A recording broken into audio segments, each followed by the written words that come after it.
When you look at a map of the world, all that you usually see is the land. In doing that, you miss out on the other 71% of the Earth's surface, the ocean, and that is really underappreciative of the geologic feature that was the birthplace of life, and is now the source of livelihood for almost 1 in 8 people in the world. But in recent years, the ocean has been changing under stress of human activity, and not for the better.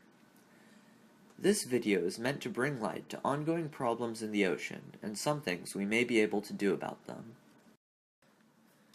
I am Vikram, and I focused my research on the situation of rising ocean acidity. I also worked in video editing. I'm Austin, and I focused my research on the results from ocean pollution.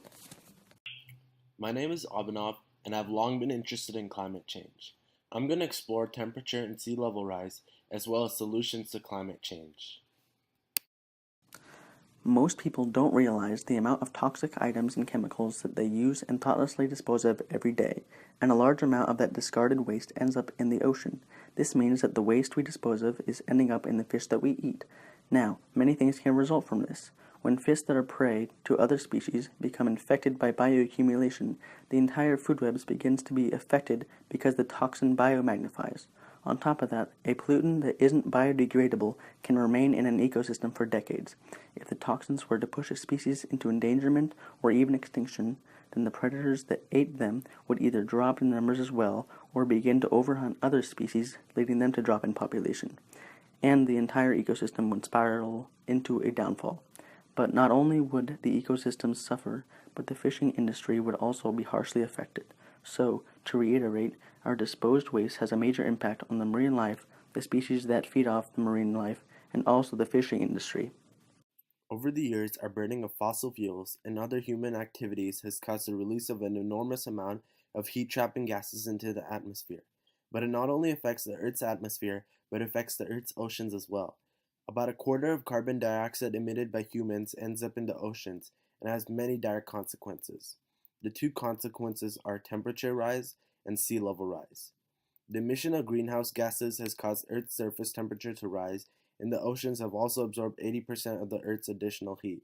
The rise in sea level is caused by two factors, which are a direct result of the rising temperature of the Earth due to the emission of greenhouse gases.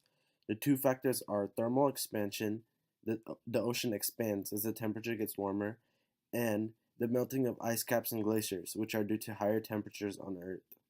The rising sea level threatens to swallow up habitats and nesting sites for some animals as a consequence.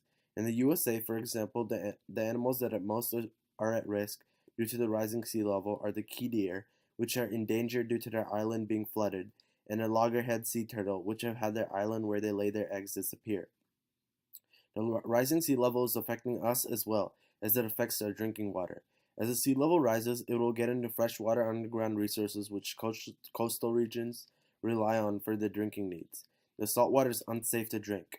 Those same sources for water support our farming, and the salt water is extremely harmful to crops, as it may kill them. Pollution is especially dangerous when you can't see it. Called the other CO2 problem, ocean acidification is the absorption of CO2 from the atmosphere by the ocean and the resulting decrease in the pH of ocean water. In this process, carbon dioxide combines with water and a carbonate ion to create two bicarbonate ions. This happens naturally, but the increased levels of CO2 in the air due to pollution speeds up the process. This can be detrimental to marine life, as many fish and other organisms cannot survive beyond certain ranges in pH. Anyone who has ever taken care of a fish will know this. A particular case is that of high acidity water inhibiting the formation of snail shells, and even eating away at them, killing the snails. Geologic evidence shows that 55 million years ago, a similar drop in pH caused the mass extinction of many sea creatures. This presents a warning for what is to come, especially as the ocean is currently acidifying at 10 times the rate of that event. What can we do to reduce the pollution that we contribute to the ocean? Well, for starters, we can be smarter about the waste that we dispose of constantly. If we become more aware of what should be deposited where, we can greatly reduce the amount that gets into our ocean and harms the marine life. To combat climate change, we must forego fossil fuels, which are the main contributor to the rising temperature. Using alternatives such as wind power so that our oceans do not have to absorb the heat from the burning of fossil fuels is a great way. Any way to reduce greenhouse gas emissions, such as cutting down on transportation and cutting down less trees, will also help combat climate change.